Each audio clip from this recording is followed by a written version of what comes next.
In this video, we're talking about the 100 new updates that Airbnb recently announced, so stay tuned. Vacation Rental Machine helps hosts just like you learn how to start, grow, and scale your short-term rental business. This show is all about creating systems that help you automate your business, giving you more time and money freedom. If you're ready to start living the vacation rental life, then subscribe to this podcast today. Come and join us on our Facebook group, The Host Nation, where we'll be talking about starting, automating, and scaling a short-term rental business. Now, on to the show.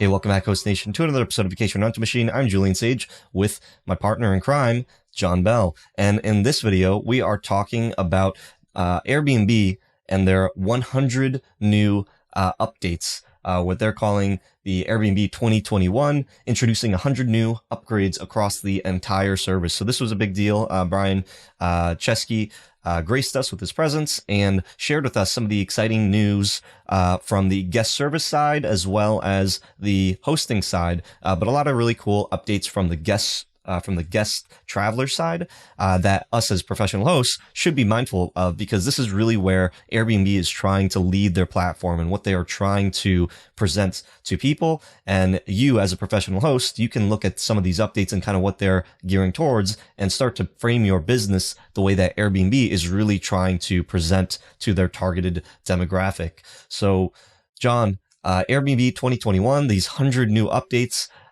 First impressions, good, bad. What did you like about some of these new updates? What were some of your favorites? On the host side of things, Airbnb has really kind of stepped it up a little bit. Now everyone should see the new dashboard. If you didn't have professional tools at first, you probably got it way earlier, but now if you had professional tools enabled, you should see a new dashboard. That means when you open up your app, you can easily see. One of the things that was really difficult for me is that the people that were requesting the book, sometimes they get pushed down in the message thread and I forget to see them until I get a message saying, hey, you got 5 hours. Now I can see it front and center. So that's really nice, really clean. I love that piece of the update itself, but there's some other new things that make hosting a lot easier. One of the things that Airbnb has rolled out is auto arranging your photographs. So allowing you to actually just click a button, it just automatically arranges. At the same time, they start to help you with titling. They start kind of adding those little suggestive words, like when you're in your email and you start typing and it says, hey, you're trying to complete this sentence, go ahead and hit the tab button. Airbnb has added that feature to the title, and it should also be added to the description of the listing itself. I believe we have just a few more characters that we can actually use within the description of our units.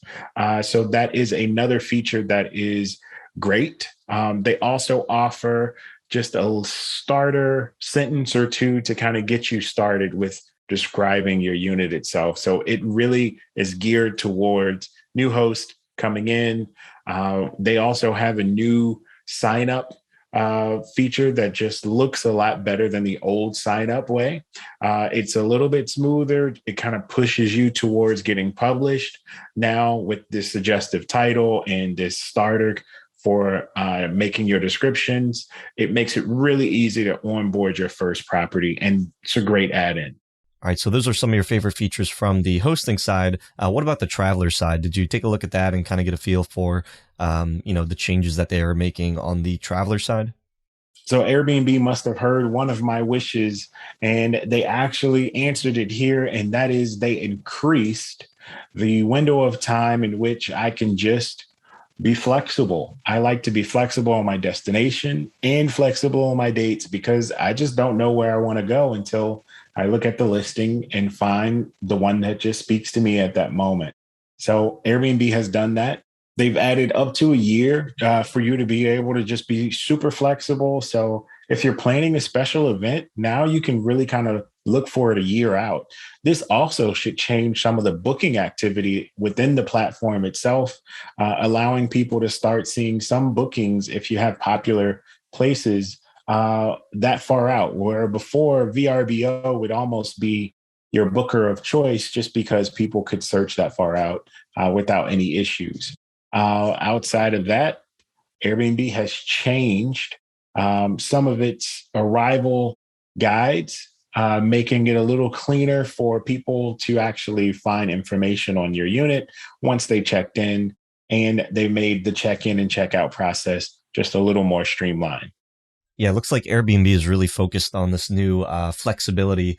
You can see one of the first core features that they specify on Airbnb 2021 is flexibility designed for the new world of travel. So it seems like Airbnb is really kind of positioning themselves for the new way that people are traveling. And we've made some videos in the past talking about what we see the future of travel and hospitality looking like, and really that was kind of spurred on by COVID, or COVID really maybe just accelerated what was already kind of transitioning. People looking to not necessarily be tied to one particular location. Now people are looking to travel and live this more vacation rental lifestyle where they can go to different locations, be free, not having to be tied to to a job. Being able to be a remote worker now allows you to be able to go anywhere that you want. Airbnb recognizes that, and they're trying to position themselves, one, to more that millennial Gen Z type traveler that is more frequent to traveling and kind of going out and more spur of the moment. So that's some of the cool things that I like to see there. It is very future oriented, for that type of vacation rental lifestyle. And then the second key thing that they say is a simpler and more inspiring guest experience. So you can see that there's a curated wish lists. So Airbnb looks like they'll actually create some wish lists for you based off of your preferences. So places that you like to typically go, Airbnb will start suggesting some of those inspiring stays. Starting with the greatest outdoors is what they say. Airbnb has always really been very experience based. And one of the features that they did show in the video with Brian Chesky was that they're making it very easy for you to be able to filter and find properties based off of experience. So let's say if you were to go on Yelp, or let's say just Yelp, because I use that one pretty often, you can filter based off of, let's say, what you want to eat. Same thing with like Uber Eats or any of those. You filter by the category: Thai, Chinese, whatever. And now you can actually go on Airbnb and you can select places, let's say, A-frame houses, yurts, boats. They even said that you can book an entire island. So you might not necessarily be interested in just, all of the top properties. Maybe there's a specific property that you're looking for, and then you can have more flexibility. So you could just be like, hey, I'm willing to go, book out 3 months from now. I don't really care when it is, but I just really want a yurt. I don't even really, a yurt's like a tent. I think it's a tent. It's almost like glamping, apparently, right? Like glamping. So Big glamping. Big glamping. If you really want a yurt, to glamp really big, you can do that, extend your flexibility, and then you can just go travel and stay there. And then faster checkout process is what they're saying is they're reducing the amount of steps needed to confirm that first reservation, trying to make it almost as seamless as if you were to go on Amazon and, I love doing that buy now, I've got my reorders, my things that I'm always doing. The less buttons I have to click, the easier and the more, the more likely I'm going to repurchase this thing. Airbnb is trying to make that a possibility as well. All right, John. So there's over 100 updates, and obviously we're not going to be talking about every single update in this video. Otherwise, that will be quite a while. But are there any other traveler features that you saw from this list of over 100 that really kind of stuck out to you? We don't talk about it that much, but we know that Airbnb has started hosting experiences, or hosts can offer experiences, and experiences could mean maybe you do a cooking class or sip and paint or something like that. Well, now Airbnb is looking to start to integrate some of those experiences along with your hosting opportunity. So your guests might say, hey, I went to this experience that was recommended by Airbnb and I had a good experience, or maybe I didn't have such a good one. But you should start seeing some of that be a little more integrated when your guest books your place. Like Airbnb could suggest some things to do, which is good for guests that are coming to a brand new place, especially in some of those rural areas, right? If you are in a tree house, maybe there's somebody not too far away that does offer an experience that could be interesting to your guest. So your guest should be happier, which then creates better reviews. Better reviews mean more bookings. So this overall helps the entire community. So this is great. Right. And I really like that idea. Let's say you decide to, get a tree house, and then, one of the experiences that you could have is maybe, zip lining. Maybe you even offer that service at your property. So now you have your property, and then you can also add on top maybe some experiences that you offer.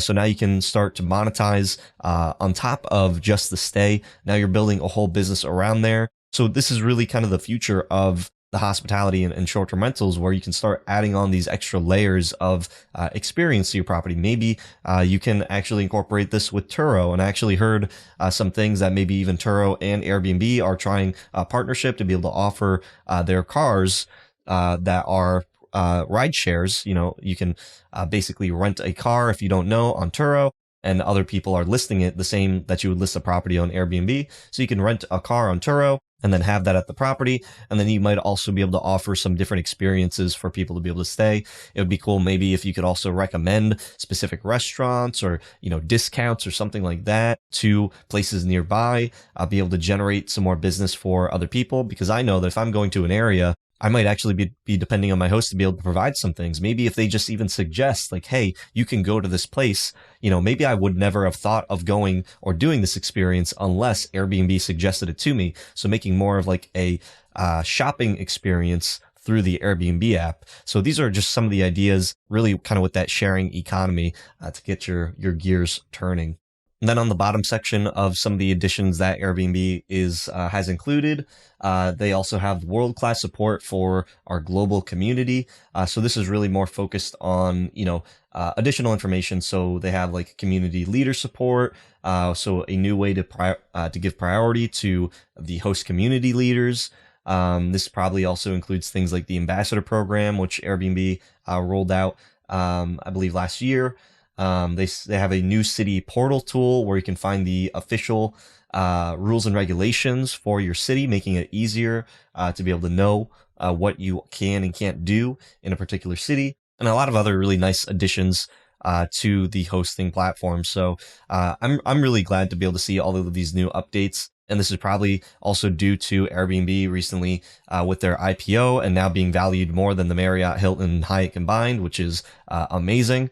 So you can see that this additional revenue that they've been really reinvesting back into the platform, investing back into the community, which is also nice to see, because in 2020, Airbnb was definitely very rocky with their hosts, which I'm sure that they did not want that to happen. But it is nice to see that they are taking care of their hosts now with this new thing like the AirCover, which we covered in the last video. So if you want to see that, you can also click the link in the description or somewhere up top where you can watch that video about the AirCover and what that is all about, as well as all of these additional nice features that they are really including. It almost seems like they're kind of tying up some loose ends and really starting to listen to what the hosts and the travelers are looking for. So question of the day, what are some of your favorite updates from Airbnb in 2021? Would love to be able to know in the comment section down below. And until next time, Host Nation, keep on hosting. Hey, Host Nation, would you like to work directly with Julian and I to help you start and scale your own short-term rental business? Go to shorttermsage.com/coaching to attend our step-by-step training and learn how we can work together. Looking forward to talking to you soon. Hope you hosts found value in this episode. If you did, please go on over to iTunes and leave us a review, as that would greatly support the show. If you'd like to connect with John, the community, and I, then go on over to our Facebook group, The Host Nation. Talk to you hosts in the next episode. Keep on hosting.